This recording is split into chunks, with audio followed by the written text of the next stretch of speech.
नमस्कार, आप देख रहे हैं आज तक। आपके साथ मैं हूं सईद अंसारी। भारत और पाकिस्तान के बीच करीब साल भर से रिश्तों पर जमी बर्फ को हटाने की एक कोशिश फिर से हो चुकी है। सूत्रों की माने तो प्रधानमंत्री नरेंद्र मोदी 10 जुलाई को रूस के शहर उफा में पाकिस्तान के प्रधानमंत्री नवाज शरीफ से मिल सकते हैं। मुलाकात के दौरान प्रधानमंत्री नरेंद्र मोदी मुंबई हमले के मास्टरमाइंड ज़कीउर रहमान लखवी समेत आतंकवाद का मुद्दा उठा सकते हैं। फिर से ताजा होने जा रही है ये मुलाकात। करीब साल भर से रिश्तों पर जो बर्फ की मोटी परत जम चुकी है, उसे पिघलाने की एक और कोशिश शुरू हो चुकी है।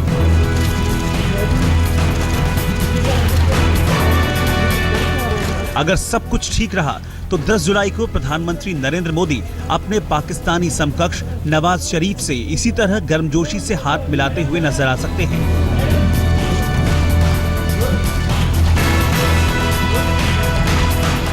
सूत्रों की माने तो नरेंद्र मोदी और नवाज शरीफ के बीच ये मुलाकात रूस के शहर उफा में हो सकती है। दोनों नेता वहां शंघाई सहयोग संगठन यानी SCO के सम्मेलन में शरीक होने वाले हैं। सम्मेलन से इतर दोनों नेता 10 जुलाई को आपसी मुलाकात कर सकते हैं। आपको बता दें कि दोनों देशों के बीच बातचीत बंद होने के बाद रमजान की पूर्व संध्या पर नरेंद्र मोदी ने फोन कर नवाज शरीफ को रमजान की मुबारकबाद दी थी। बताया जाता है कि इस फोन कॉल ने रिश्तों पर जमी बर्फ को हटाने का काम किया और रूस में मिलने का रास्ता तैयार किया।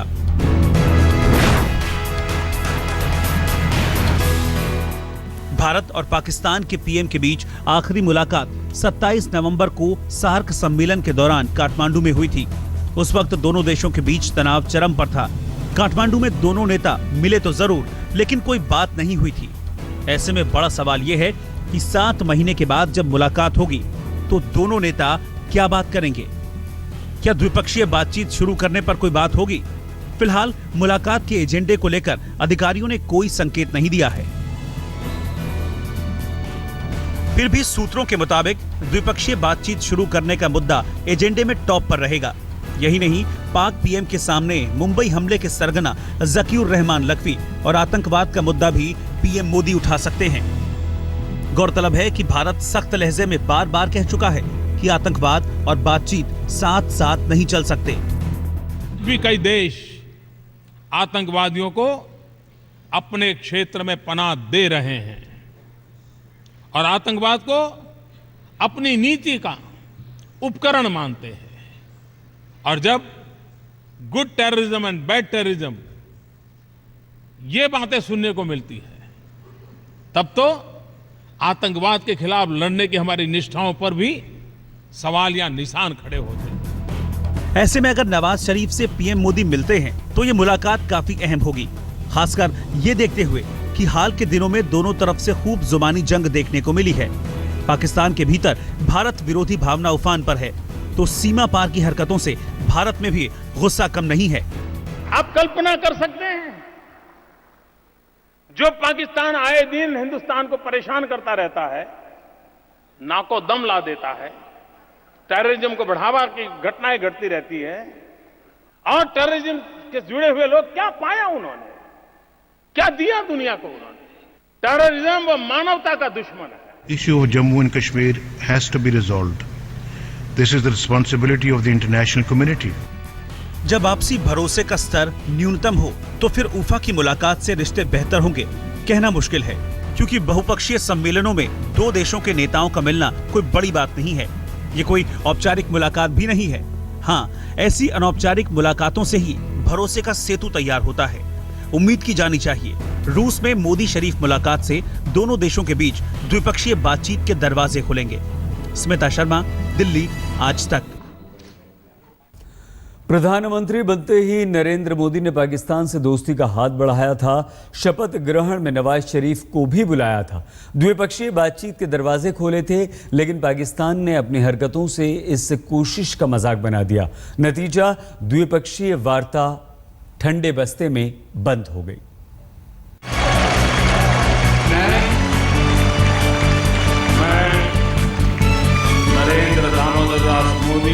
26 मई 2014 को अकेले दम पर बहुमत हासिल करने के बाद नरेंद्र मोदी ने संभाली थी देश की कमान। मोदी शपथ ले रहे थे और इतिहास को बनते हुए देख रहे थे पाकिस्तान के प्रधानमंत्री नवाज शरीफ सार्क देशों के अन्य राष्ट्राध्यक्षों के साथ। तमाम खटासों को भुलाकर रिश्तों का नया अध्याय लिखने के लिए पीएम मोदी ने नवाज शरीफ को न्योता दिया था। पहली ही मुलाकात में दोनों के बीच ऐसी गर्मजोशी दिखी कि लगा भारत और पाकिस्तान के बीच भरोसे का नया पुल बनने वाला है, जिसे पार कर दोनों देश दोस्ती की नई मिसाल पेश करने वाले हैं। दोस्ताना संकेत पेश करते हुए पीएम मोदी ने नवाज शरीफ की मां के लिए शॉल भेजी, तो बदले में उसी गर्मजोशी से शरीफ ने पीएम मोदी की मां के लिए साड़ी भेजी थी।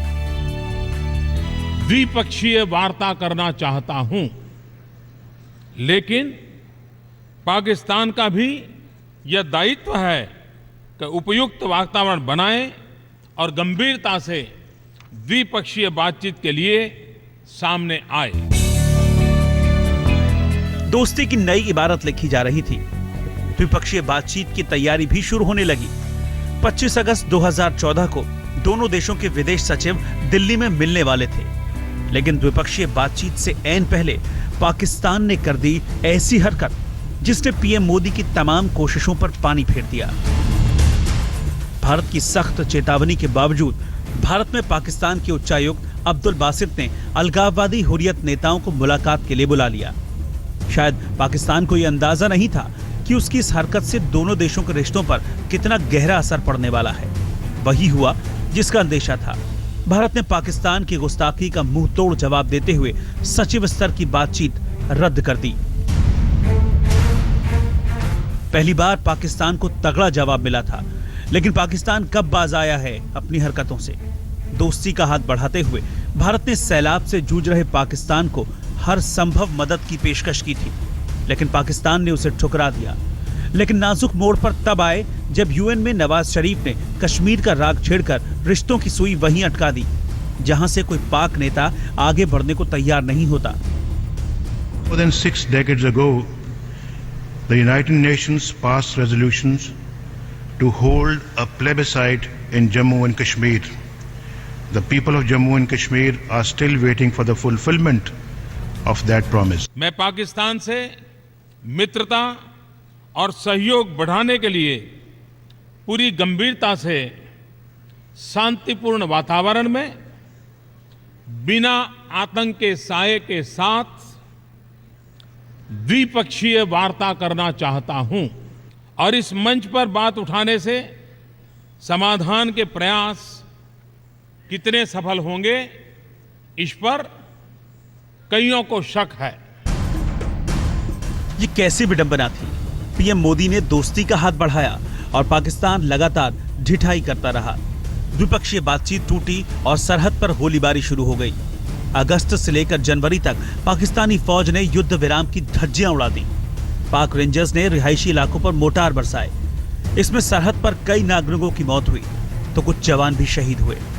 युद्ध विराम को ताक पर रखकर पाक रेंजर्स बीएसएफ पोस्ट और रिहायशी इलाकों पर मोर्टार और गोलियां बरसाते रहे, और हर गोली के साथ आपसी भरोसे के चिथड़े उड़ते गए। हालांकि भारत ने भी नापाक फायरिंग का मुंहतोड़ जवाब दिया। बीएसएफ के जवानों की दिलेरी के आगे पाक रेंजर्स को कई बार पांव वापस खींचने पड़े। मैं इतना ही कहना चाहता हूं कि देशवासियों का मस्तक ऊंचा रहेगा। देश के लोगों को आश्वस्त करना चाहता हूं कि जिस तरीके से मुंहतोड़ जवाब देना चाहिए उस तरीके से मुंहतोड़ जवाब हमारे सेना और बॉर्डर सिक्योरिटी फोर्स के जवान दे रहे हैं। मैं पुनः उनको अपनी तरफ से बधाई देना चाहता हूं। पाकिस्तान ने जो हरकत की थी उसका सिला उसे जल्द मिल गया। जब नवंबर में सार्क सम्मेलन में शरीक होने नवाज शरीफ काठमांडू पहुंचे, पीएम मोदी ने शरीफ की ऐसी अनदेखी की कि वो अलग थलग पड़ते नजर आए। बहरहाल सार्क नेताओं की कोशिश के बाद शरीफ से हाथ मिलाने को मोदी तैयार हो गए, लेकिन पाक को यह संकेत देने में कामयाब रहे कि रिश्ते सुधारने के नाम पर पड़ोसी की हर हरकत अब बर्दाश्त नहीं होगी। बहरहाल दोनों देश एक बार फिर कदम आगे बढ़ाते दिख रहे हैं। सूत्रों के मुताबिक अमेरिका, रूस और चीन चाहते हैं कि भारत और पाकिस्तान के बीच संवाद शुरू हो। खैर, जो भी हो, कहावत है नामुमकिन को मुमकिन बनाना ही कूटनीति है। बेशक दोनों देशों के बीच राजनयिक बातचीत नहीं हुई है, लेकिन मोदी शरीफ के बीच गाहे बगाहे फोन पर बातचीत होती रही है। ऐसे में रूस का उफा शहर बातचीत की नई मंजिल बने तो हैरानी नहीं होनी चाहिए। आज तक ब्यूरो। प्रधानमंत्री नरेंद्र मोदी आज से मध्य एशिया के 5 देशों की यात्रा पर रवाना हो रहे हैं। पूर्व सोवियत संघ के इन देशों की यात्रा को गेम चेंजर के रूप में देखा जा रहा है। इस दौरे में अपने दूरस्थ पड़ोसियों के साथ ऊर्जा, अंतरिक्ष और कृषि के क्षेत्र में भारत की आर्थिक भागीदारी बढ़ने के आसार हैं।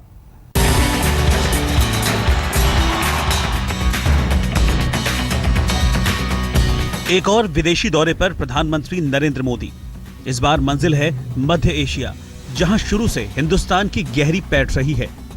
उज्बेकिस्तान, कजाकिस्तान, तुर्कमेनिस्तान, किर्गिस्तान और तजाकिस्तान, मध्य एशिया के वो 5 देश जिन्हें पूर्व सोवियत संघ से निकलकर अलग अस्तित्व में आए करीब चौथाई शताब्दी हो चुकी है। इन सब के साथ भारत का पहले से ही गर्मजोशी से भरा रिश्ता रहा है, लेकिन अब पीएम मोदी हर एक के साथ द्विपक्षीय रिश्तों का नया अध्याय लिखने चल पड़े हैं। करीब एक हफ्ते के अपने तूफानी दौरे में पीएम 8 से 10 जुलाई तक रूस के शहर उफा में ब्रिक्स और शंघाई सहयोग संगठन सम्मेलन में शरीक होंगे। 6 से 8 जुलाई और 10 से 13 जुलाई को वो सेंट्रल एशिया के 5 देशों का दौरा करेंगे। उनका दौरा उज्बेकिस्तान से शुरू होगा। इस दौरे से भारत को ढेरों उम्मीदें हैं। मोदी ने अपने आधिकारिक फेसबुक पेज पर दौरे को लेकर खासा उत्साह व्यक्त किया है। पीएम ने लिखा है, भारत और उज्बेकिस्तान के बीच नजदीकी रणनीतिक साझेदारी है। दोनों देशों के बीच सहयोग को मजबूत करने के लिए मैं राष्ट्रपति करीमोव से वार्ता करूंगा और इस दौरान दोनों देशों के बीच महत्वपूर्ण समझौतों को मूर्त रूप दिया जाएगा। उज्बेकिस्तान से पीएम 7 जुलाई को कजाकिस्तान जाएंगे। 2 दिन के कजाकिस्तान दौरे के बारे में पीएम ने फेसबुक पर लिखा है, भारत और कजाकिस्तान में ऊर्जा और अंतरिक्ष के क्षेत्र में भागीदारी है। दोनों देशों के बीच आर्थिक भागीदारी बढ़ाने के बड़े अवसर हैं। दोनों देश कृषि के क्षेत्र में भी सहयोग बढ़ाएंगे। पीएम के दौरे को गेम चेंजर के रूप में देखा जा रहा है। दौरे में रूस और मध्य एशिया के 5 देशों के साथ ऊर्जा और रक्षा के क्षेत्र में कई अहम समझौते होने की उम्मीद है। आर्थिक और व्यापारिक के क्षेत्र में भी बड़े रणनीतिक समझौते की संभावना है। इन देशों के साथ 1.4 अरब डॉलर के व्यापार में कई गुना बढ़ोतरी होने की उम्मीद है। आज तक ब्यूरो। एक तरफ नरेंद्र मोदी नवाज शरीफ मुलाकात की बात हो रही है तो दूसरी तरफ सरहद से फायरिंग की खबरें आ रही हैं। पाकिस्तान ने अरनिया नौगाम सेक्टर में युद्ध विराम की धज्जियां एक बार फिर से उड़ाई। गोलीबारी में बीएसएफ का एक जवान शहीद हुआ। तो क्या पाकिस्तान इस तरह लिखना चाहता है दोस्ती की पटकथा? एक तरफ जब रूस में मोदी शरीफ मुलाकात की खबरें तैर रही हैं, सरहद पर गोलियों की तड़तड़ाहट फिर सुनाई देने लगी है। रविवार दोपहर 3:30 बजे कुपवाड़ा जिले के नौगाम सेक्टर में पाक फौज ने बीएसएफ के पोस्ट को निशाना बनाकर अचानक फायरिंग शुरू कर दी। बीएसएफ के जवानों ने जबरदस्त पलटवार किया, लेकिन आधे घंटे तक चली गोलीबारी में बीएसएफ का एक कांस्टेबल शहीद हो गया। उधर पाकिस्तानी रेंजर्स ने अरनिया सेक्टर में भी बॉर्डर आउटपोस्ट को निशाना बनाया। बीएसएफ के मुताबिक पाक रेंजर्स ने अरनिया के इंटरनेशनल बॉर्डर पर पीटल और काकूदा कोठा में 3 बार युद्ध विराम का उल्लंघन किया। पहले शाम 6:52 पर करीब 25 से 30 राउंड फायरिंग हुई। फिर शाम 7:15 बजे से करीब 80 मिनट तक गोलीबारी चलती रही और इसके बाद रुक रुक कर पाक रेंजर्स देर रात तक गोलियां चलाते रहे, जिसका बीएसएफ ने भी जोरदार जवाब दिया। गोलीबारी से सरहद से सटे गांव के लोग डर गए हैं। ऐसा कहा जाता है कि भारत और पाकिस्तान के अच्छे रिश्तों की राह में सबसे बड़ी बाधा पाक फौज है। जब भी रिश्तों को पटरी पर लाने की कोशिश होती है, कोई ना कोई अड़ंगा खड़ा हो जाता है। तो क्या इंटरनेशनल बॉर्डर पर पाक रेंजर्स की ताजा गोलीबारी को इसी नजरिए से देखा जा सकता है? आखिर ये कैसे संभव है कि पाक फौज हमारे जवानों पर सरहदी बस्तियों में गोलियां दागे और सरकार पाकिस्तान से बातचीत करती रहे? जम्मू से अश्विनी कुमार और श्रीनगर से शुजाउल हक के साथ आज तक ब्यूरो। हम होते हैं हाजिर, आप बने रहिए हमारे साथ, देखते रहिए आज तक।